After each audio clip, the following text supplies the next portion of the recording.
Salut à tous et bienvenue dans cette première One Shot Review.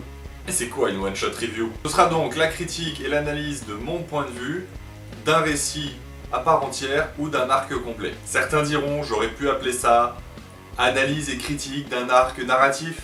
Ça fait tout de suite moins bling bling. Bref, pour cette première vidéo aujourd'hui, on va parler de Superman Red Son. Non, ce n'est pas l'histoire du fils caché de Superman et Hulk Rouge qui aurait dérapé dans une soirée un petit peu bizarre. Le titre écrit par Mark Millar a été publié en 2003 en 3 parties, puis a été édité en France par Panini en 2005, pour finalement être réédité encore par Urban Comics en 2013. Je vous ai mis les liens dans la description pour toutes les différentes versions VO et VF. Et tout de suite, le pitch. Et pas celui que tu mets dans ta poche.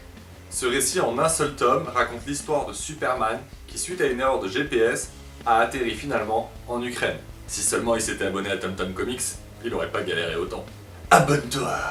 En effet, cette uchronie garde les origines de Superman mais ne modifie que son lieu d'arrivée, ce qui va par effet boule de neige, wow, provoquer un bouleversement dans l'histoire qu'on connaît. L'Ukraine est à ce moment-là sous la gouverne du camarade Staline. Il va donc le repérer très tôt et le transformer en porte-étendard du régime. Seulement notre Superman garde même dans cet univers la même ligne de conduite qu'on lui connaît dans l'univers actuel.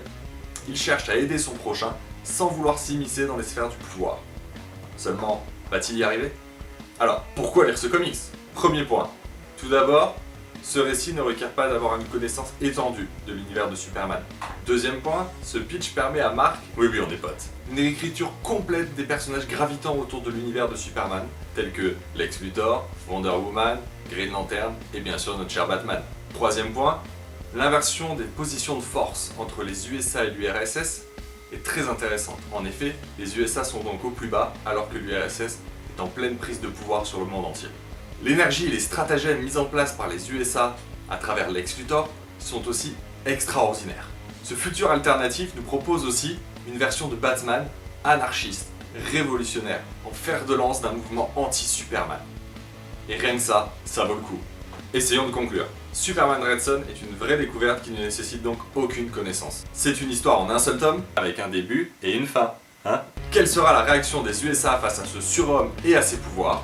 Qui va tenter de lutter contre ce symbole du régime? Et quelle sera donc la réaction de Superman face à tout ça? Voilà les questions que soulève ce titre et que Mark Millar va tenter de répondre à travers ce tome.